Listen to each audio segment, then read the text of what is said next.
नमस्कार. अभिमानरहित राहिल्याशिवाय भक्ती करता येत नाही. बाह्य जगाचे आघात आपल्यावर होतात, त्यामुळे आपली जी प्रतिक्रिया होते मग ती सुखाची, दुःखाची, अभिमानाची, कामाची, लोभाची कसलीही असो, तिचे नाव वृत्ती. ही वृत्ती स्थिर ठेवणे हा खरा परमार्थ होय. परमार्थाकडे वृत्ती वळवणे म्हणजेच भक्ती करणे होय. भगवंताच्या भक्तीने विषय बेमालूम नाहीसा होतो. भक्ती ही अत्यंत स्वाभाविक आहे. ती प्रत्येकाला हवीच असते, कारण भक्ती म्हणजे आवड, आणि कसल्या तरी आवडीशिवाय मनुष्यच सापडणार नाही. मात्र अभिमानाने राहिल्याशिवाय भक्ती करता येणार नाही, आणि भक्तीने भगवंत नाहीच प्राप्त होणार. भगवंताचे प्रेम भगवंता वाचून इतर कोणाला देता येत नाही, तोच ते देऊ शकतो. भक्त आणि भगवंत हे दोन नाहीतच.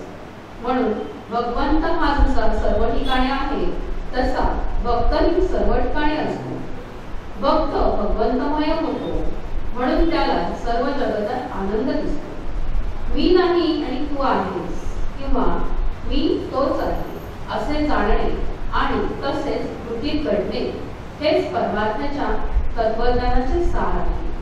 आणि हे साधायला भगवंताचे अनुसंधान हेच मुख्य साधन आहे. आज आपल्याला भगवंत पाहायचा असेल तर त्याला एकच उपाय आहे, भगवंताच्या नामात राहणे. नामाशिवाय दुसरा मार्ग नाही. वाहत आलेले नाले तिच्यात मिसळले तरी गंगाबाईचं पवित्रपण जसे कायम राहते, त्याचप्रमाणे आमचा प्रपंच कितीही गढूळ असला तरी भगवंताची आठवण त्यात ठेवली तर त्याचे गढूळपण मग कुठून राहील. भगवंताचे स्मरण तर सर्व तीर्थांचा राजा आहे. नामस्मरणाशिवाय दुसरा मार्ग नाही. भगवंताच्या विस्मरणाला जे कारण होते ते टाकणे किंवा सोडणे हे वैराग्य, आणि भगवंताचे स्मरण होईल अशा गोष्टी करणे हा विवेक. रामरायांचे अंतःकरण खरोखर कर्तव्याला जितके कठोर आहे तितकेच भक्ताला ते अत्यंत कोवळे आहे. कर्तव्यासाठी त्याने सीतामाईला अरण्यात सोडली, तर भक्त प्रेमापोटी त्याने भरताला सांभाळला. माझे सांगणे जितके आचरणात आणाल तेवढेच कामाला येईल. सगळ्यांनी नामस्मरण करा. नामस्मरणासारखा दुसरा कल्याणाचा मार्ग नाही. जे सहज आपल्याजवळ आहे, अत्यंत उपाधिरहित असून कुणावर अवलंबून नाही असे जर काही असेल तर ते भगवंताचे नाम आहे. शुद्ध मनाने आणि शुद्ध अंतःकरणाने जो ते घेईल त्याचे राम खरेच कल्याण. जय श्री. काही प्रकारचा डिस्टर्बन्स येणार नाही. तर आज आपल्या श्रावण व्याख्यानमालेमध्ये एक नवी युवा व्यक्ती रुजू झालेली आहे, ती म्हणजे पूर्वा श्रीकांत चक्रदेव. पूर्वा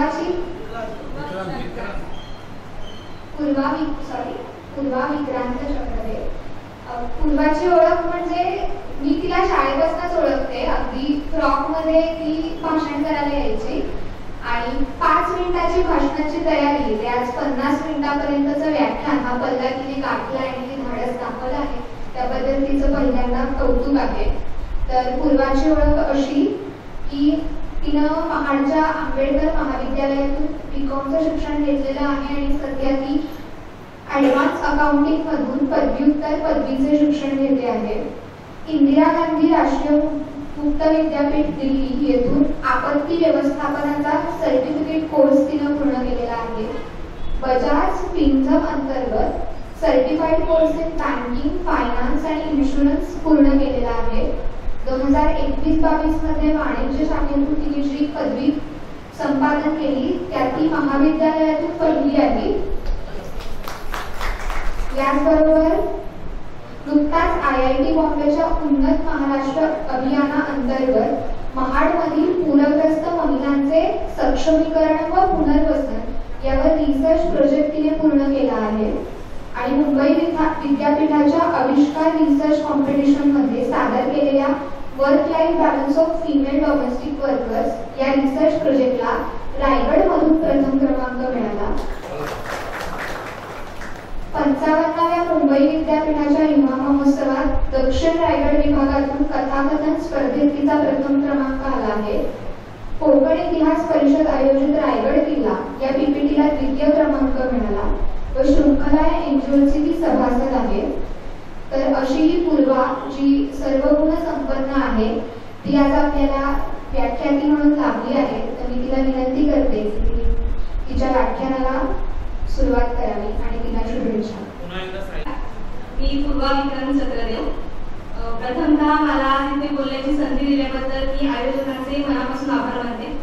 आपल्या श्रावण व्याख्यानमालेतील हे 19वे पुष्प गुंफण्यासाठी मी आज आपल्यासमोर उपस्थित आहे.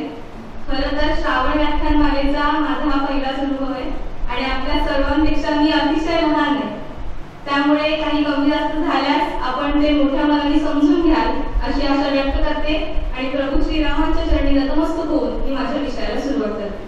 आज आपल्यासमोर विषय मांडते आद्य क्रांतिकारक वासुदेव बळवंत फडके. खरं तर हा विषय माझ्या अतिशय जवळचा आहे, कारण माझ्या आजी आजोबांचं म्हणजे आईच्या आई वडिलांचं नोकरी निमित्ताने अनेक वर्ष शिरढोणला वास्तव्य होतं आणि त्यामुळे माझा बालपणीचा बराचसा काळ हा शिरढोणमध्येच गेला.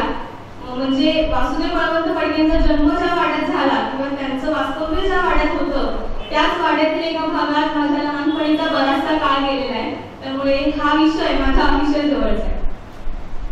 खरं तर इतक्या महान व्यक्तीचा इतिहास हा एका दिवसामध्ये किंवा काही ठराविक वेळेमध्ये इतरांपर्यंत पोहोचवणं ही सोपी गोष्ट नाही किंवा ते कठीण आहे. मात्र मला ज्ञात असलेली माहिती आपल्या पुढे मांडण्याचा हा माझा अल्पसा प्रयत्न. नवनव स्वातंत्र्य देवीला भारत मातेला पुण्यभूमीला तिचं साठी प्राण ज्यांनी दिला देव जिजविला म्हणून त्या थोर चरणांना. खरोखरच आपल्या भारतीय स्वातंत्र्याचा इतिहास हा केवळ दैदिप्यमानच नव्हे तर उगवत्या पिढीला स्फूर्ती देणारा असाच आहे. कारण 15 ऑगस्ट 1947 रोजी आपण मिळवलेलं स्वातंत्र्य हे सहजासहजी मिळालेलं नाही तर ते झगडून मिळवावं लागलंय. कारण या स्वातंत्र्याच्या यज्ञकुंडामध्ये तुझं साठी मरण ते जनन तुझं वीण जनन ते मरण या भावनेनं प्रेरित होऊन भारत मातेच्या अगणित सुपुत्रांनी आपल्या प्राणांची आहुती दिली आणि त्यांच्याच बलिदानाची फलश्रुती म्हणजे आज आपण आनंदात उपभोगत असलेलं हे स्वातंत्र्य आणि आपण साजरा केलेला स्वातंत्र्याचा हा अमृत महोत्सव होय. केवळ काही ठराविक लोकांच्याच बलिदानातून नव्हे तर इतिहासाच्या पानामध्ये दडलेली आणि आजपर्यंत समोर न आलेली अनेक जीवनं या राष्ट्र कार्यात समर्पित झालेली आहेत. आद्य क्रांतिकारक वासुदेव बळवंत फडके, लोकमान्य बाळ गंगाधर टिळक, स्वातंत्र्यवीर विनायक दामोदर सावरकर, भगतसिंग, सुखदेव, राजगुरू, मंगल पांडे, राणी लक्ष्मीबाई, चाफेकर बंधू, खुदिराम बोस, सुभाषचंद्र बोस आणि यांसारखी अगणित व्यक्तिमत्व या राष्ट्र कार्यात समर्पित झाली. अनेकांनी आपल्या संसाराची राख रांगोळी केली आणि तेव्हाच आपल्याला स्वातंत्र्याचा सूर्य पाहावयास मिळाला. आणि यातीलच एक अतिशय महत्त्वाची आणि आद्य कडी म्हणजे आद्य क्रांतिकारक वासुदेव बळवंत फडके. इसवी सन 1818 ब्रिटिशांचा युनियन जॅक वर चढला आणि तेव्हापासून पारतंत्र्यात गेलेली आपली भारत माता ही देशवासियांना ओरडून विचारत होती की अरे या ब्रिटिशांच्या सत्तेतून या जोखडातून मला मुक्त करण्यासाठी कोणी जन्मास येणार आहे की नाही. आणि ब्रिटिशांविरुद्ध भारत मातेने मारलेली ही आर्त वाऱ्याच्या झुळकेने का होईना पण पोहोचली शिरढोण गावच्या वेशीपर्यंत. शिरढोण अर्थात आपल्या रायगड जिल्ह्यातील पनवेल तालुक्यातील कर्नाळा किल्ल्याच्या कुशीत वसलेलं एक अतिशय सुंदर असं गाव. अर्थात आत्ताचा रायगड जिल्हा आणि पनवेल तालुका. मात्र त्या काळी कुलाबा जिल्हा होता आणि कल्याण तालुका होता. तर भारत मातेची आर्त हाक पोहोचलीये या शिरढोण गावापर्यंत आणि शिरढोण गावातील फडके कुटुंबापर्यंत. आणि या फडके कुटुंबामध्ये 4 नोव्हेंबर 1845 रोजी एका तेजस्वी पुत्राचा जन्म झाला आणि या बाळाचं नाव वासुदेव ठेवण्यात आलं. आता वासुदेव बळवंत फडके यांचा इतिहास जाणून घ्यायचा झाला तर याची सुरुवात होते त्यांच्या आजोबांपासून म्हणजे अनंतराव फडके यांच्यापासून. अनंतराव फडके यांची नेमणूक शिरढोण पासून 2-2.5 किलोमीटर अंतरावर असणाऱ्या कर्नाळा किल्ल्याचे किल्लेदार म्हणून करण्यात आली होती. तर वासुदेवांचं बालपण हे अतिशय आनंदात, मजेत आणि खोड्या पाण्यात सुरू होतं. ते लहानपणापासूनच अतिशय कुशाग्र बुद्धीचे मात्र काहीसे खेळकर वृत्तीचे होते. त्यांनी त्यांच्या आजोबांना लहानपणी सहज प्रश्न विचारला की तुम्ही बैलगाड्यातून फिरता, छकडे फिरवता, मग मला का नाही. आणि म्हणून त्यांच्या आजोबांनी त्यांना एक डोकराची गाडी करून दिली. या बोकडाच्या गाडीला पुढे बोकड झुकला जाईल आणि त्या बोकडाच्या गाडीत बसून वासुदेव आसपासच्या परिसरात फिरत असत. थोडक्यात काय तर अतिशय सुखवस्तू कुटुंबात यांचं बालपण सुरू होतं. त्यांच्या घराचं किंवा कुटुंबाचं वर्णन करायचं झालं तर धान्यानं भरलेली कोठार होती, घरात दूध दुभती जनावर होती. आता त्यांचा वाडाच बघितला तर इतका प्रशस्त होता की वाड्याला जवळपास 46 खिडक्या आणि 36 दरवाजे होते. इतका प्रशस्त वाडा आणि एवढ्या प्रशस्त वाड्यामध्ये या वासुदेवांचं बालपण अतिशय आनंदात सुरू होतं. आता सध्या शिरढोणमध्ये आपण जो वाडा पाहतोय तो पुरातत्व विभागाने मूळ चौथरा तसाच ठेवून त्याच्यावर नवीन जसा तसा वाडा बांधलेला आहे. आपण कधी गेलं तर आपल्याला तो पाहायला मिळेल. तर थोडक्यात असा आनंदात त्यांचं बालपण सुरू होतं. आता लहानपणी ते किती खोड्या करायचे याचं उदाहरण द्यायचं झालं तर आपल्याला त्यांच्या आयुष्यातील एक घटना सांगते. त्यांचे आजोबा दरवर्षी काही झाडं लावायचे, जशी दरवर्षी 100 झाडं लावायचे. मात्र तेव्हाची वृक्ष लागवड आणि आताची वृक्ष लागवड यात जमीन आसमानाचा फरक होता. कारण आता आपण बघतो वृक्ष लागवड असली की एखादा दिवस ठरतो, लोक तिथे जमतात, ते झाड लावताना एखादा फोटो काढला जातो, तो सोशल मीडियावर पोस्ट केला जातो आणि त्याच्यानंतर ते झाड जगले का नाही हे बघण्यासाठी कुणी तिथे फिरत नाही. मात्र त्यावेळीची वृक्ष लागवड अशी नव्हती. तेव्हाची लोक झाड लावायचे, जगवायचे आणि त्याची निगा देखील राखायचे. तर असंच एकदा वासुदेवांच्या आजोबांनी आंब्याची 100 कलमं लावली होती. काही काळानंतर असं लक्षात आलं की यातील 99च कलमं जगली आहेत, एक कलम मात्र जगली नाही. याचं कारण काय असावं बरं? वासुदेवांच्या आजोबांनी त्यांच्या गड्यांना प्रश्न केला की काय रे, यातील 99 कलमं जगली, एक कलम का जगलं नाही? गड्यांकडे पण आता उत्तर नव्हतं. मात्र त्याच वेळी मागे लपलेले वासुदेव पटकन पुढे आले आणि म्हणाले, आजोबा मी सांगू का? आजोबा म्हणाले, सांग ना. तर वासुदेव उत्तर देत म्हणाले की हे झाड लावल्यापासून ते जगले का नाही ते बघण्यासाठी मी रोज ते हलवून बघायचे. आता हे झाड जर रोज हलवलं तर सांगा ते जगेल का? म्हणजे अशा खोड्या करत त्यांचं बालपण अतिशय आनंदात सुरू होतं. आता ते थोडे मोठे झाले होते आणि गरज निर्माण झाली होती त्यांच्या शिक्षणाची. त्यावेळेस शिक्षणाची पद्धती कशी होती तर धुळपाटीचं शिक्षण होतं. म्हणजे खाली माती अंतरली जायची, त्यावर लाकडी चौकट ठेवली जायची आणि त्यावरती तांब्याच्या तारेने किंवा काडीने अक्षरं गिरवली जायची. ती झाली की पुन्हा माती सरळ केली जायची आणि पुन्हा अक्षरं गिरवली जायची. मात्र त्यावेळी शिरढोणच्या आसपासच्या परिसरात कुठेही शाळा नव्हत्या, म्हणजे शिक्षणाची सोय नव्हती. पण शिक्षण देणं तर गरजेचं होतं. म्हणून वासुदेवांना त्यांच्या घरच्यांनी त्यांच्या आजोळी म्हणजे कल्याणला बोरगावकरांकडे ठेवलं आणि तिथून कल्याणमधून वासुदेवांच्या शालेय शिक्षणाची सुरुवात झाली. आता शालेय शिक्षण सुरू झाल्यापासूनच एक गोष्ट त्यांना ठाऊक होती की आपल्याला इंग्रजी शिकण्यासाठी घरून कुठल्याही प्रकारे परवानगी मिळणार नाही. आता का परवानगी मिळणार नाही? तर त्या काळी इंग्रजी शिकणं हे अत्यंत निषिद्ध मानलं जायचं.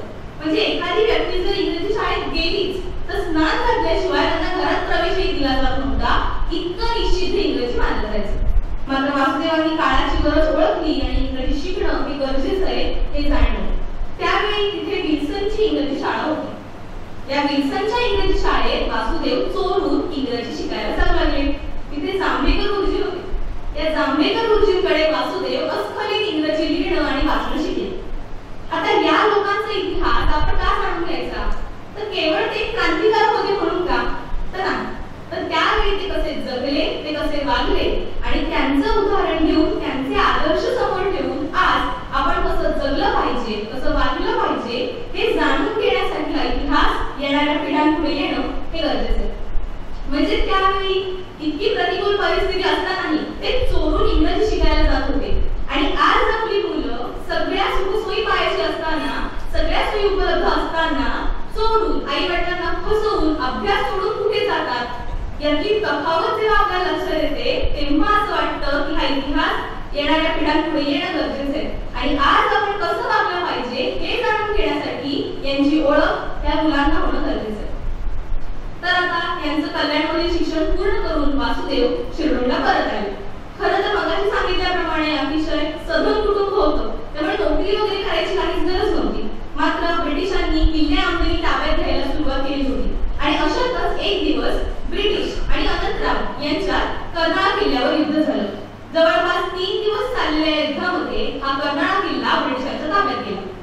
किल्ले आंबेरी ताब्यात गेल्यानंतर थोडीशी आर्थिक चणचण कोसळली आणि म्हणून वासुदेवांनी नोकरी करण्याचं ठरवलं. ही नोकरी गुळव्यांच्या पेढीवर महिना 5 रुपये पगारावर स्वीकारली. आता सध्या पनवेलमधील कोकण एज्युकेशन सोसायटीचं विठोबा खंडाप्पा हायस्कूल ज्या ठिकाणी आहे तर तिथे पूर्वी गुळव्यांची पेढी होती. या गुळव्यांच्या पेढीवर महिना 5 रुपये पगारावर वासुदेवराव रुजू झाले. मात्र यांचे संस्कार कोणाचे होते तर छत्रपती शिवरायांचे संस्कार होते. त्याचप्रमाणे श्रीकृष्ण प्रभू श्रीरामांचे संस्कार होते. महाभारत रामायणातील गोष्टी ते लहानपणापासून ऐकत होते. त्याच दरम्यान 1857च्या उठावातील तात्या टोपे आणि राणी लक्ष्मीबाई यांनी बजावलेली भूमिका त्यांनी ऐकली होती आणि त्यामुळे या सर्व संस्कारांमुळे किंवा त्यांच्या झालेल्या जडणघडणीमुळे वासुदेवांचं आणि तिथल्या व्यवस्थापनाचं कधीच पटलं नाही. त्यामुळे वासुदेवांनी नोकरी सोडली. यानंतर मुंबईतील ग्रँड मेडिकल कॉलेजमध्ये वासुदेवांनी महिना 30 रुपये पगारावर आपली पुढची नोकरी स्वीकारली. मात्र तिथे फार काळ टिकले नाही. अशीच धरसोड करीत असताना शेवटी पुण्यातील मिलिटरी फायनान्स बोर्डात वासुदेवराव रुजू झाले. आता नोकरी सोहळी सुरू होती. त्या काळी विवाह लवकर व्हायचे. त्यामुळे वासुदेवांच्या घरच्यांनी असा विचार केला की आता याला संसारात बसवायला हवं आणि म्हणून वासुदेवांचा विवाह पाल्याचे दाजीबा सोमण यांची कन्या सई हिच्या बरोबर झाला. थोडक्यात काय तर वैयक्तिक जीवन अतिशय आनंदात सुरू होतं, सुखकर सुरू होतं. मात्र याच काळात भारतातील आणि महाराष्ट्रातील परिस्थिती ही अतिशय बिकट होती. दुष्काळानं भारतीय जनता ही अक्षरशः पिळवटून निघत होती. लोक अन्न करीत रस्त्याने फिरत होते. मात्र ब्रिटिश सरकार लोकांपर्यंत अन्नाचा कणही सहज पोहोचू देत नव्हते. आणि याच दरम्यान ब्रिटिशांनी चालवलेल्या अतिशय हलगर्जीपणामुळे हजारो लोक मृत्युमुखी पडत होते. आणि याचमुळे वासुदेवांच्या मनात या ब्रिटिश सत्तेविरुद्ध प्रतिशोधाचा अग्नी धगधगत होता. आणि हा प्रतिशोधाचा अग्नी धगधगत असताना या अग्नीचा भडका उडाला त्यांच्या आयुष्यात घडलेल्या एका अतिशय दुर्दैवी घटनेमुळे. आता एखादी घटना का घडते किंवा एखादा इतिहास का घडतो तर याच्या मागे काहीतरी कारण असतं.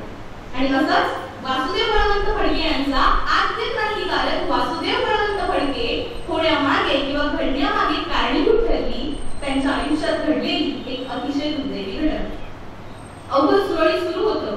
अचानक त्यांना शिरढोणमधून पत्र आलं की तुमची आई आजारी आहे, तिला भेटायला या. वासुदेवांचं आपल्या आईवर अतिशय प्रेम होतं. आपलंही आपल्या आईवर जीवापाड प्रेम असतं. आपले आई वडील म्हणजे आपल्या जिव्हाळ्याचा विषय असतात.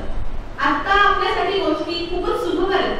म्हणजे आपण कुठे बाहेर गावी गेलो किंवा आपली आई बाहेर गेली आणि आपल्याला आईची आठवण आली तर आपण पटकन खिशातून फोन बाहेर काढतो, आईला व्हिडिओ कॉल लावतो आणि तिच्याशी बोलू शकतो. मात्र त्या काही गोष्टी इतक्या सुखकर आणि सहज उपलब्ध नव्हत्या. वासुदेवांनी व्यवस्थापनापुढे अर्ज केला की माझी आई आजारी आहे, मला 4 दिवसाची रजा मिळावी. मात्र त्यावेळी ब्रिटिश सरकार इतकं जुलमी होतं की भारतीयांना ते कोणतीही रजा मंजूर करत नव्हतं. 4 दिवस वासुदेवांनी वाट पाहिली. अर्ज विनंती केला की माझी आई आजारी येऊ, मला जाऊ दे. मात्र अर्ज विनंत्यांना न जुमानता ब्रिटिशांनी रजा मंजूर केली नाही. आणि शेवटी 4 दिवस वाट पाहिल्यानंतर 5व्या दिवशी वासुदेवांनी आपला राजीनामा व्यवस्थापनाकडे फेकला आणि शिरढोणकडे निघाले. मात्र पुढची वाटावी तेवढी सहज नव्हती. म्हणजे आतासारखं स्वारगेटला एसटीत बसलं आणि उतरलं इतकं सहज नव्हतं. कारण वाहनाची सोयही पुरेशी उपलब्ध नव्हती. वाहन साधन हे फक्त कर्जत पर्यंत होतं.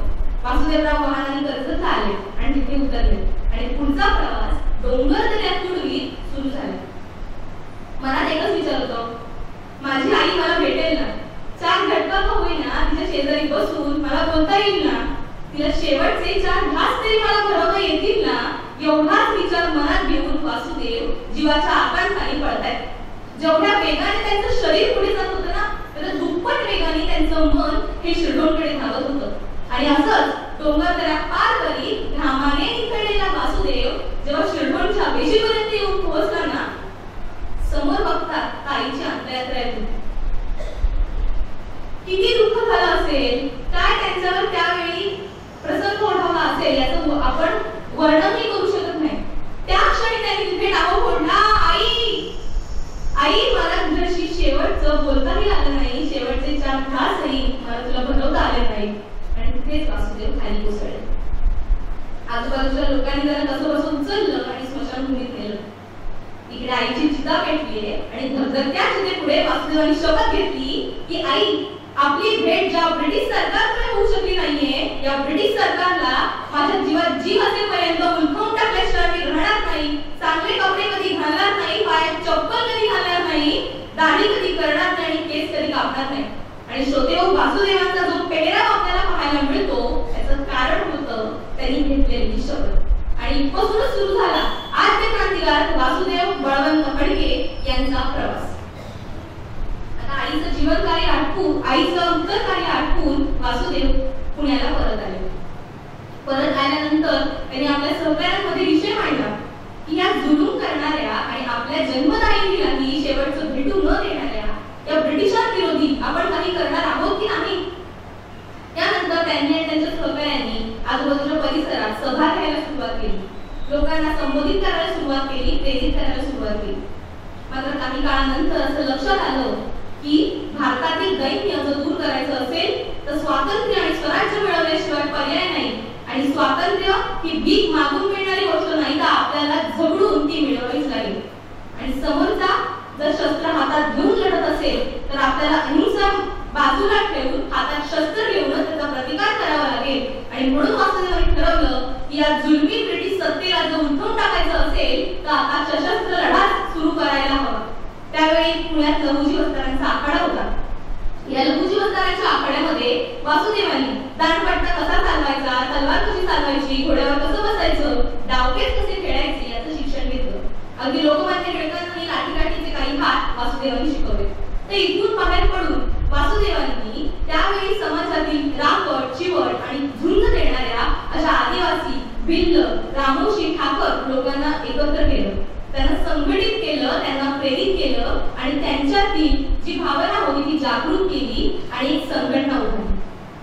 आता या संघटनेचं कार्य काय होतं, यांची क्रांती काय होती, तर ब्रिटिशांची रेल्वे लाईन तोडायची, ब्रिटिशांची ऑफिसं तोडायची, जिथे जिथे म्हणून भारतीयावर अन्याय अत्याचार सुरू होता तिथे तिथे भारतीयांच्या बाजूने ठामपणे उभं राहायचं. दौलतराव नाईक याची सरसेनापती म्हणून नेमणूक करण्यात आली आणि पुण्याच्या पुढील जे लोणीगंज म्हणून गाव आहे या लोणीगंज गावातून वासुदेवांनी क्रांतीचा वणवा पेटवला. त्यावेळी भारतीयांच्या पोटामध्ये, गोरगरीब जनतेच्या पोटामध्ये अन्नाचा कणही नव्हता, मात्र ब्रिटिशांची कोठारं ही धान्यानं भरलेली होती. वासुदेवांनी सुरुवातीला जुलमी सावकार आणि जमीनदार यांच्याकडे मदतीची मागणी केली. मात्र ब्रिटिशांच्या चाकरीत व्यस्त असलेल्या या जुलमी सावकार आणि जमीनदारांनी त्यांना कुठलीही मदत केली नाही किंवा सहकार्य केलं. शेवटी वासुदेवांच्या सहकार्यांनी सांगून या जुलमी सावकार आणि जमीनदारांच्या धान्याच्या कोठारांवरती छापे घातले आणि त्यांच्याकडचं अधिकचं असलेलं धान्य हे लुटून आणलं आणि गोरगरीब जनतेपर्यंत वाटलं. एवढ्यावरच ते थांबले नाही, तर ब्रिटिशांच्या ट्रेजऱ्या, ब्रिटिशांची दळणवळण यंत्रणा, ब्रिटिशांची जी काही धान्याची कोठारं होती, संपत्ती होती त्याच्यावर देखील छापे पडू लागले आणि ते लुटून जिथे जिथे उपासमारीने, गरिबीने पिचलेले भारतीय होते किंवा आपली लोक होती त्यांच्यापर्यंत हे धान्य, ही संपत्ती वाटायला सुरुवात केली. आणि एकूणच या सगळ्याच कार्यामुळे वासुदेवांबद्दल भारतीयांच्या मनात एक आपुलकीची भावना निर्माण झाली होती. एक आधारस्तंभ, एक आधार म्हणून भारतीय लोक हे वासुदेवांकडे पाहत होते. या दरम्यानच्या काळात वासुदेवांनी जवळपास संपूर्ण महाराष्ट्र पिंजून काढला होता. असंच कार्य सुरू होतं आणि इकडे ब्रिटिशांना मात्र हे सहन होत नव्हतं. ब्रिटिशांच्या सत्तेला कुठेतरी खतरा बसणार हे त्यांना जाणवलं होतं. ब्रिटिश हैराण झाले होते आणि भारतातील हल्लाढा मोडून काढण्याचं ब्रिटिशांनी ठरवलं. साम दाम दंडभेद याचा वापर करून ब्रिटिशांनी ठरवलं की या वासुदेवांना जर आत्ताच थांबवलं नाही तर एक दिवस हा आपली सत्ता उलथवून टाकल्याशिवाय राहणार नाही. ब्रिटिशांचा मुंबईतील राज्यपाल टेम्पल यांनी प्रश्न केला की कोण तो वासुदेव आणि का मिळत नाहीये. आणि वासुदेवांना पकडण्यासाठी त्यांनी डॅनियल नावाच्या एका पोर्तुगीज अधिकाऱ्याची नेमणूक केली आणि बक्षीस जाहीर केलं की जो कोणी वासुदेव बळवंत फडके यांची माहिती देईल किंवा त्यांना पकडून देईल त्यांना सरकारतर्फे 4000 झालं की बाकीचं इकडे बसली. आता बातमी ऐकून शांत बसणारे ते वासुदेव काही नव्हते. वासुदेवांनी काय केलं, उलट बक्षीस जाहीर केलं की मुंबईचा राज्यपाल टेम्पल आणि मला पकडायला आलेला डॅनियल यांचं मुडकं जो मला आणून देईल त्याला माझ्यातर्फे 8000. आता नुसती ही बातमी जाहीर केली नाही, पण नुसते बक्षीस जाहीर केलं नाही तर भीती फलक लागली. वर्तमानपत्रांमध्ये बातम्या छापून आल्या, कारण वर्तमानपत्राच्या संपादकांनाही माहिती होतं पहिल्या पानावर तर लिहिणारे हात तोडल्याशिवाय हा माणूस गप्प बसणार नाही. पुन्हा एकदा ही बातमी सगळीकडे पसरली आणि ब्रिटिश सरकार हैराण झालं. कारण ब्रिटिश सरकार सर्व नीती वापरत होतं, पण काही केल्या वासुदेव कुठे आहेत, ते कुठून काम करतायत, अचानक येऊन ते कुठे छापे मारतात, पुन्हा कुठे गुप्त होतात याची खबर काही केल्या ब्रिटिशांना मिळत नव्हती.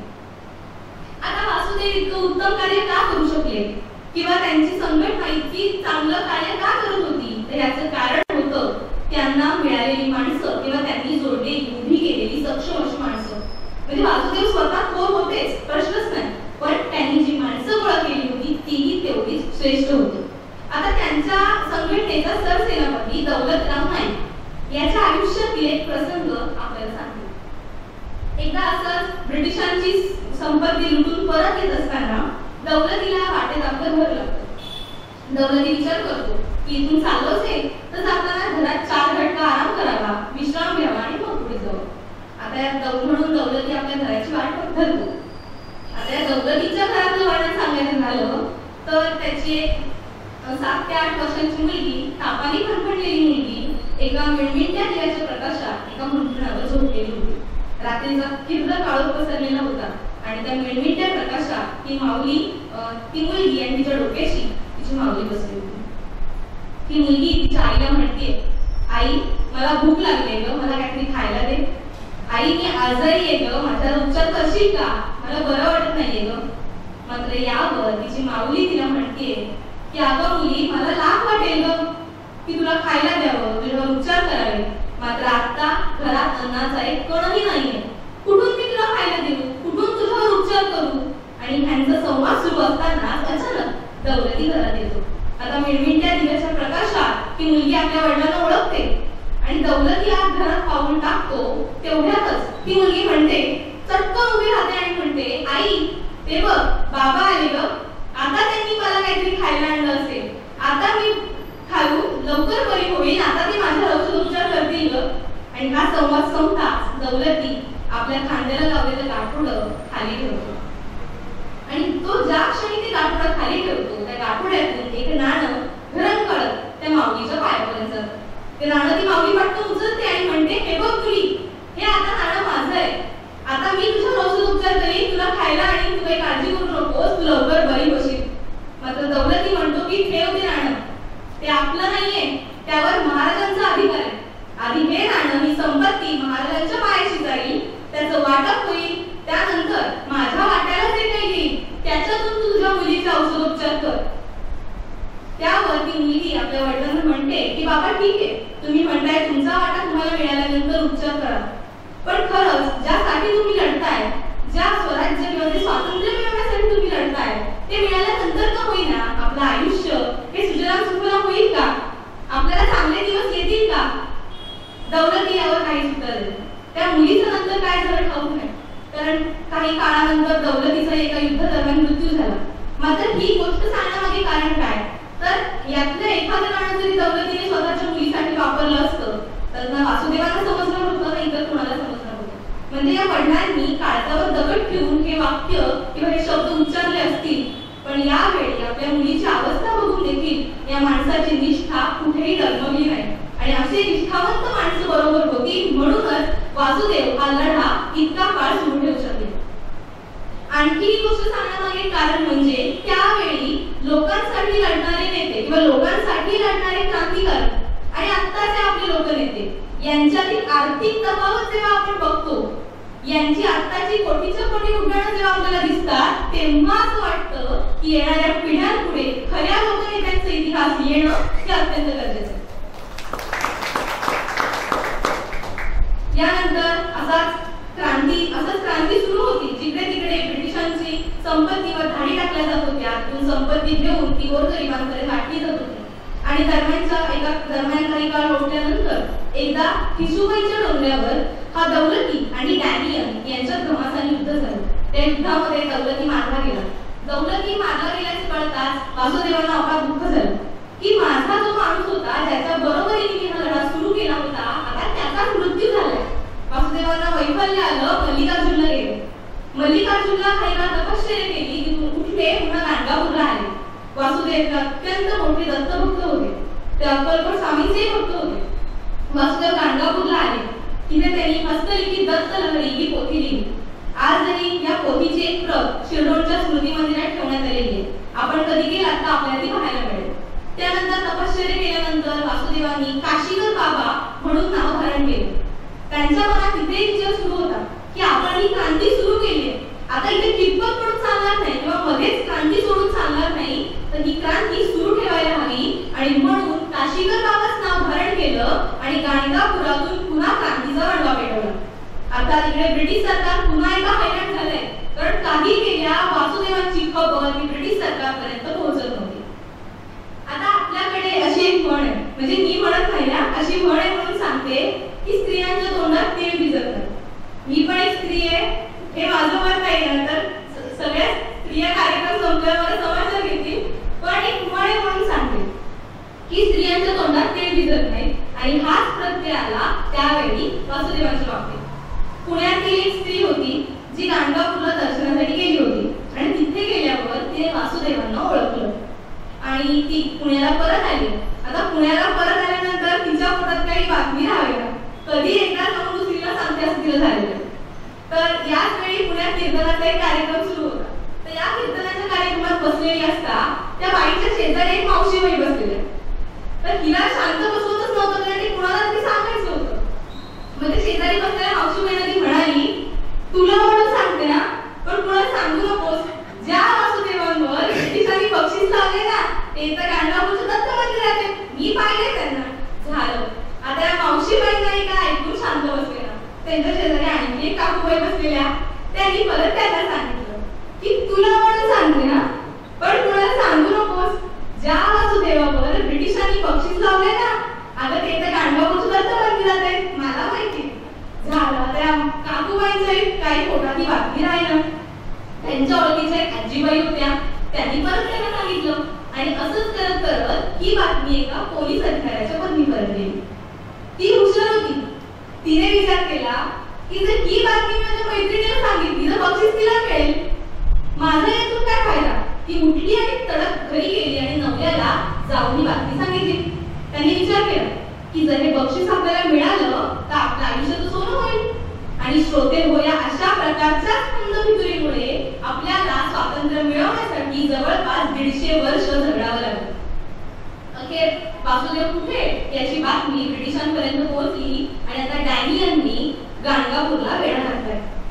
गाणगापूरला वेढा घातल्यानंतर किंवा गाणगापूरला वेढा पडल्यानंतर तिथल्या लोकांच्या लक्षात आलं की आजपर्यंत गाणगापूरला कधी वेढा पडलेला नाहीये आणि आज पडला तर त्याचं कारण असणार वासुदेव बळवंत फडके.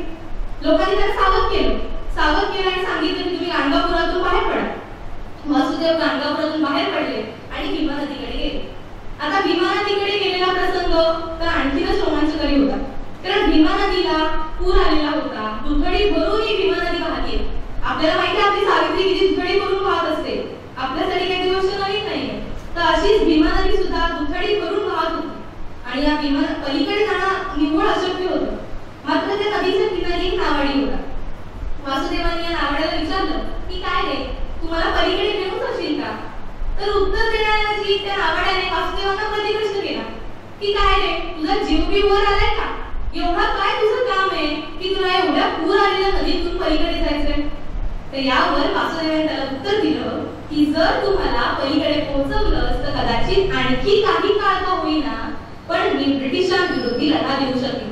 आणि हे ऐकताच त्या नावाड्याच्या मनात आलं की हा नक्कीच कोणतरी क्रांतिकारक असणार आणि जर हा आपल्यासाठी आपली मातृभूमी स्वतंत्र व्हावी यासाठी लढत असेल तर आपल्याला आपलं कसं पणाला लावावंच लागेल. बघता बघता या नावाड्याने आपलं कसं पणाला लावलं आणि वासुदेव आणि त्यांच्या सहकार्याला भीमा नदीच्या पलीकडे येऊन पोहोचवलं. आता डॅनियलने इकडे लोकांचा छळ करायला सुरुवात केली. शेवटी कंटाळून लोकांनी सांगितलं की वासुदेव भीमा नदीकडे गेले. डॅनियलने भीमा नदीच्या किनारी येऊन पोहोचलाय. तोही पूर्ण तयारीनिशी होता. त्यानेही ओळखे भोपळे गोळा केले आणि भीमा नदी पुढे घेतली. बघता बघता डॅनियलने भीमा नदीच्या पलीकडे आले.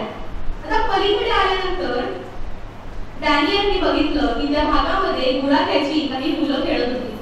त्या गुराख्याच्या खेळणाऱ्या मुलांकडे बघून डॅनियलच्या मनात एक विचार आला. कपटीच तो त्याने ठरवलं एक डाव टाकायचा, जर साध्य झाला तर वासुदेवांची खबर आपल्याला मिळणार. डॅनियलनी त्यावेळेला बिस्किट बरोबर आणली होती. त्यावेळी आपल्या भारतीयांना बिस्किट हा प्रकार माहीतच नव्हता. मात्र डॅनियलनी आणि त्याच्या सैन्याने उदरनिर्वाहासाठी काही बिस्किट आणली होती. त्याच्या बुडाप्याच्या मुलांना त्या डॅनियलनी ती बिस्किट वाटली आणि विचारलं, काय रे, भगवी कपनी घातलेला, दाढी वाढलेला बंदूकधारी कुणी इकडे जाताना दिसला का? लहान मुलंच होती. ठाण्याच्या नंतर त्यांनी सांगितलं, हो इकडे गेले. झालं. डॅनियलला हे समजलं आणि पुन्हा एकदा पाठलाग सुरू झाला. वासुदेव पुढे पुढे जातायत. त्यांच्या मागे डॅनियल त्यांचा शोध घेत रस्त्यात लोकांचा अन्याय अत्याचार करीत माहिती काढत पुढे पुढे जातो. आणि असाच पाठलाग सुरू असताना महाराष्ट्र कर्नाटकच्या सीमेवरती देवर नागवली म्हणून एक गाव आहे. त्या देवर नागवलीमध्ये वासुदेव काही काळ थांबले. बेफाम ताप चढला होता, त्याच्यामुळे पुढचा प्रवास करणं हे निव्वळ अशक्य होतं. म्हणून वासुदेवाने विचार केला की काही काळ इथेच थांबावं आणि मग पुढे जावं. आता पाठलाग करत करत डॅनियलनी त्या देवर नागवलीपर्यंत येऊन पोहोचलाय. पुन्हा एकदा लोकांवर छळ करायला सुरुवात केली, जुलूम करायला सुरुवात केली. कंटाळून लोकांनी सांगितलं की या देवळात वासुदेव आहेत. डॅनियलला खबर मिळाली वासुदेव कुठे आणि त्यांना पकडण्यासाठी डॅनियल पूर्ण तयारीनिशी त्या देवळात आलाय. आता देवळातलं वर्णन करायचं म्हटलं तर रात्रीची वेळ होती. काळाकुट्ट अंधार पसरलेला होता आणि अशा काळाकुट्ट अंधारात या देवळात वासुदेव अंगावरती पांढरं वस्त्र ओढून झोपलेले होते. डॅनियलने आत प्रवेश केलाय. किरण काळ होता, तो मात्र पूर्ण तयारीनिशी होता, कारण त्याने ठरवलेलंच आज वासुदेवांना पकडायचं. त्याने आपल्या खिशातून बॅटरी बाहेर काढली आणि या टोकापासून त्या टोकापर्यंत, त्या टोकापासून त्या टोकापर्यंत बॅटरी मारायला सुरुवात केली. आणि त्यावेळी वासुदेवांचं दुर्दैव इतकंच झालं की जे पांढऱ्या वस्त्र अंगावर ओढून ते झोपले होते त्या पांढऱ्या वस्त्रातून तलवारीचे एक टोक बाहेर आलं होतं. आणि ज्यावेळी बॅटरीचा उजेड त्या तलवारच्या टोकावर पडला, तलवार चमकली आणि डॅनियलने ओळखलं की हाच वासुदेव असला आणि वासुदेव पकडले गेले. त्यावेळी वासुदेवांकडे 3 हत्यारं होती, एक तलवार, एक मुठीचं हत्यार आणि एक बंदूक. वासुदेव भडकून त्याला म्हणाले की तू भ्यालेस, तू बेसावत असताना मला पकडलेस, तू मला सोड आणि मग पुन्हा पकडून दाखव, तेव्हा मी मान्य करेन की तू मला पकडलेस. मात्र श्रोते हो, कुठलाही शिकारी आपली शिकार एकदा मिळाली की ती सोडणं हे अशक्य असतं. आणि असंच या वासुदेवांना हे ब्रिटिश सरकार सोडणं कदापि शक्य नव्हतं आणि वासुदेव पकडले गेले. वासुदेवांवर खटला सुरू करण्यात आला. आरोपपत्र इतकं जबरदस्त तयार करण्यात आलं होतं की वासुदेवांना जन्मठेपेची शिक्षा ठोठावण्यात आली. जन्मठेपेची शिक्षा ठोठावल्यानंतर पुण्यात न्यायालयाच्या बाहेर असंख्य जनसागर लोटला होता. वासुदेव बाहेर आले आणि या जनसागराला संबोधित करत म्हणाले की हे देशवासियांनो, मी तुमच्यासाठी काहीही करू शकलो नाही, मला क्षमा करा. म्हणजे विचार करण्याची गोष्ट आहे की जो माणूस वयाची केवळ 38 वर्ष जगला, ज्याने आपलं सारं आयुष्य हे केवळ राष्ट्रासाठी समर्पित केलं, माझी मातृभूमी, माझी भारत माता मुक्त व्हावी यासाठी त्याने आपल्या संसाराची राखरांगोळी केली, आज तो माणूस म्हणतोय की मी तुमच्यासाठी काहीही करू शकलो नाही. किती श्रेष्ठ व्यक्ती असेल. वासुदेवांना ब्रिटिशांनी सुरुवातीला ठाण्याच्या तुरुंगात ठेवलं होतं. आता ठाण्याच्या जेलरचं वर्णन आहे. वासुदेवांच्या डोक्याचा घेर जवळपास 20 इंचाचा होता. छाती 42 इंचाची होती. आपली जी फुटपट्टी असते ना, त्या फुटपट्टी एवढं त्यांचे पाऊल होतं. एवढं असामान्य देह आणि ताकदवर असलेल्या वासुदेवांना ब्रिटिश सरकार सोडणं हे कदापि शक्य नव्हतं. ब्रिटिशांनी ओळखलं की भारतात यांना ठेवणं हे धोक्याचं आहे आणि म्हणून त्यांची रवानगी येमेन देशातील एडनच्या तुरुंगात करण्यात आली. या येमेन देशातील एडनच्या तुरुंगात शिक्षा भोगणारा वासुदेव बळवंत फडके हा एकमेव क्रांतिकारक होता. आता या एडनच्या तुरुंगात वासुदेवांची शिक्षा सुरू झाली. आता तिथे गेल्यानंतरही वासुदेवांना एक गोष्ट खूपच होती. त्यांना स्वस्त बसवत नव्हतं, कारण त्यांच्या मनात हाच विचार होता की हा लढा मी सुरू केलाय, हा असा अर्धवट टाकून चालणार नाही. माझी भारत माता अजूनही मुक्त झालेली नाहीये. मी माझे प्रयत्न हे करायलाच पाहिजे. माझ्याकडे असामान्य ताकद आहे. त्या असामान्य ताकदीचा वापर मी केलाच पाहिजे. आणि याच असामान्य ताकदीचा वापर करून वासुदेवांनी त्यांच्या कोठडीचा 24 फुटाचा दरवाजा उघडला आणि 30 फुटाच्या भिंतीला शिडीसारखा वापर करून ते तिथून पळून गेले. आता वासुदेव पळायचं ब्रिटिश सरकारपर्यंत. ब्रिटिश सरकारला कळलं, त्यांचा पाठलाग सुरू झाला.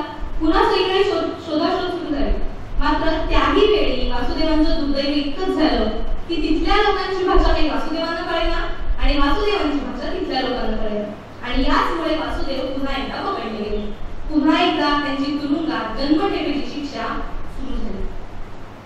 श्रोतेहो, आपल्याला एखादी सुई टोचली किंवा आपलं बोट चिमटलं तर पटकन आपण कळवळतो आणि तोंडातून शब्द येतात आई ग. विचार करा, क्रांतिकारक पुन्हा पळून जाऊ नये म्हणून ब्रिटिश सरकारने यांच्या पायाच्या बोटांचे तुकडे केले. केवळ तुकडे करूनच ब्रिटिश सरकार शांत बसत नाही, तर त्यांच्या गळ्यात त्या अवस्थेत 80 किलो वजनाचे लोखंडी साखळ दंड घालण्यात आले. आणि या अशा अवस्थेत त्यांना रोज जसं एखाद्या बैलाला घाणीला झुंजतात ना, असं घाणीला झुंजलं जायचं. चाबकाचे फटके मारले जायचे आणि चाबकाच्या मारलेल्या त्या प्रत्येक फटक्यातून रक्ताची चिळकांडी उडायची. इतका आनंदित छळ या भारत मातेच्या सुपुत्राचा या ब्रिटिशांनी चालवला होता. काय गुन्हा होता त्यांचा? कुठली शिक्षा ते भोगत होते? त्यांचा गुन्हा इतकाच की माझी मातृभूमी मुक्त व्हावी यासाठी त्यांनी आपल्या सर्वस्वाचा होम केला. आपलं सर्वस्व पणाला लावलं आणि ब्रिटिशांविरोधी क्रांतीचा लढा सुरू केला. हाच काय तो त्यांचा गुन्हा आणि ही शिक्षा ते अखंडपणे भोगत होते. आता त्यावेळी त्यांच्या मनातील विचार काय असतील? कारण भारत मातेचा हा सुपुत्र धीराने ही शिक्षा सहन करीत होता. कदाचित त्यांच्या मनातील भावना त्यावेळी असतील की खळखळत्या या आदर शृंखला हाता पायात, पोलादाची कायतमा मरणाच्या दारात, सर्पांनो उद्दाम आवळा कसून या पाश, पिचेल मनगट परी पुरातील अभंग आवेश, तडिता घाते कोसळे नका तारांचा संभार, कधीही तारांचा संभार, गरजा जय जयकार क्रांतीचा, गरजा जय जयकार. आणि असाच आनंदित छळ आणि अत्याचार या भारत मातेच्या सुपुत्राचा अखंडपणे सुरू होता. आता वासुदेवांचा मुक्त आत्मा त्यांच्या जर्जर झालेल्या शरीरामध्ये तडफड करीत होता आणि अशातच त्यांना दुर्धर अशा क्षयरोगाने ग्रासलो.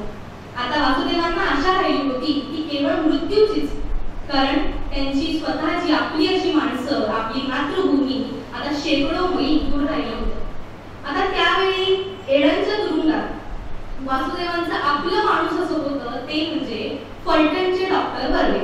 त्या डॉक्टर बर्वेंनी एकदा वासुदेवांना प्रश्न केला की फडके तुम्ही जेवत का नाही? तुमच्या पुढ्यात ताट मांडलेलं असताना तुम्ही जेवत नाही. तर यांना उत्तर देण्यासाठी वासुदेवांनी काय केलं ठाऊक आहे? वासुदेवांनी वाढलेल्या ताटातील एक भाग चलला आणि आपल्या तोंडात आणि दाढी जेव्हा अशी वर करून दाखवली ना, इथे सगळी भूक पडली आणि या भोकातून ते अन्नकण खाली सांडत होते, पण पोटात अन्नाचा एक कणही जात नव्हता. इतका आनंदित छळ आणि अत्याचार या भारत मातेच्या सुपुत्राचा अखंडपणे सुरू होता. काय त्यांच्या मनातील भावना असतील?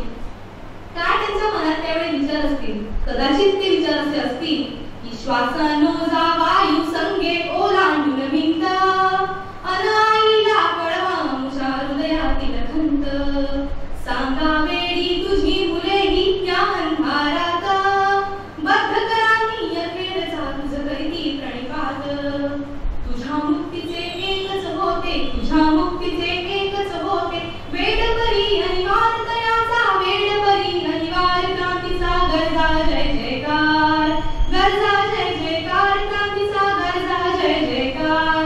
आणि श्रोतेहो, असा अखंडपणे छळ आणि अन्याय अत्याचार सुरू होता आणि अखेर माघ शुद्ध एकादशीचा तो दिवस उजाडला. शेवटची घटना जवळ आली होती आणि 17 फेब्रुवारी 1883 ला दुपारी 4:20 या भारत मातेच्या सुपुत्रास देवार्पण झाले. भारत मातेचा हा सुपुत्र अनंतात विलीन झाला. भारत मातेच्या सुपुत्रांनी भारत मातेचा आणि अखंड विश्वाचा अखेरचा निरोप घेतला. एक क्रांती सूर्य मावळला होता. कदाचित त्यावेळी भारत मातेलाही कमी करून आलं असेल, कारण तिच्यासाठी लढणारा भारत मातेचा हा सुपुत्र, ज्याने आपल्या सर्वस्वाचा होम केला होता, हा भारत मातेचा सुपुत्र आज अनंतात विलीन झाला होता. भारत मातेलाही अश्रू अनावर झाले असतील, मात्र हा माणूस इतका श्रेष्ठ होता की कदाचित या माणसाने, या वीरश्रेष्ठांनी त्यावेळीही भारत मातेला समजावलं असेल की कशाचा आई विजविशी डोळे उघड तुझे भाल, रात्रीच्या गर्भात उद्याचा असे उषक काल, कशाचा आई विजविशी डोळे उघड तुझे भाल, रात्रीच्या गर्भात उद्याचा असे उषक काल, सरणावरती आज आमुची पेटताच प्रेते, उठतील त्या ज्वालातून भावी क्रांतीचे नेते, लोहदंड तव पायामधले खळा खळा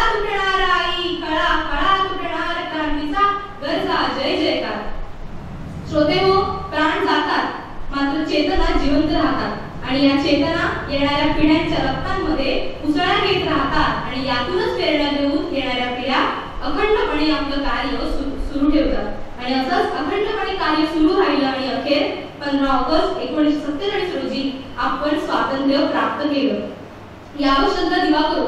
या कुणीही कितीही प्रयत्न केला तरी या क्रांतिकारकाचा इतिहास पुसणं हे कदापि शक्य नाही. आनंदमठ कादंबरीचे उल्लेख आहे की वंदे मातरम या गीताचा प्रेरणादाता आणि स्फूर्तिदाता वासुदेव बळवंत फडके.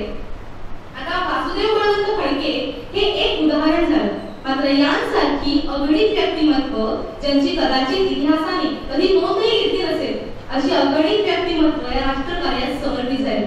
अशा अनेक समिधा या राष्ट्रकार्यात अनेक समिधांच्या आहुत्या या राष्ट्रकार्यात दिल्या गेल्या आणि तेव्हा आपल्याला जो आज आपण सूर्य पाहतोय हा स्वातंत्र्य प्राप्तीनंतरचा सूर्य पाहतोय.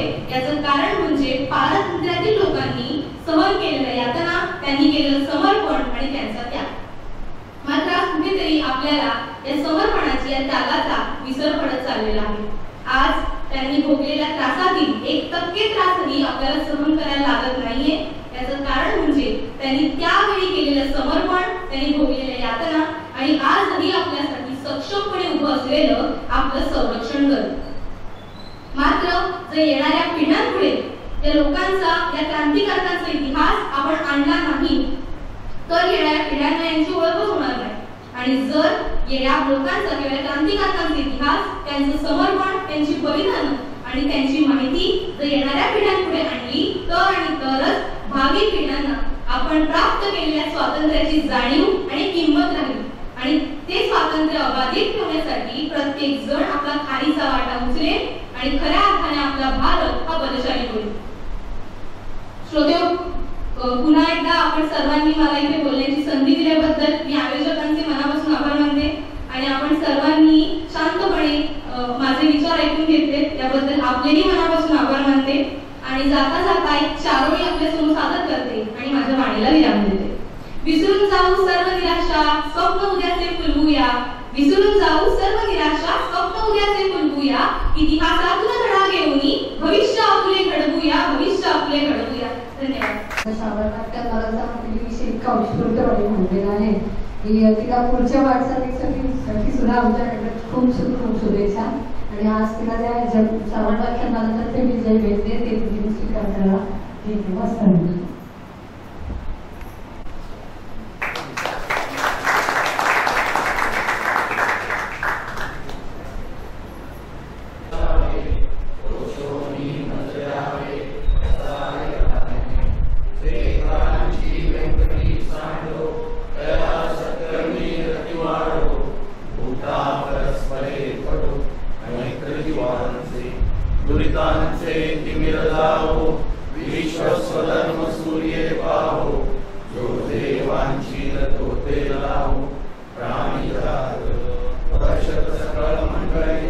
ईश्वर निष्ठांची महान ध्यायी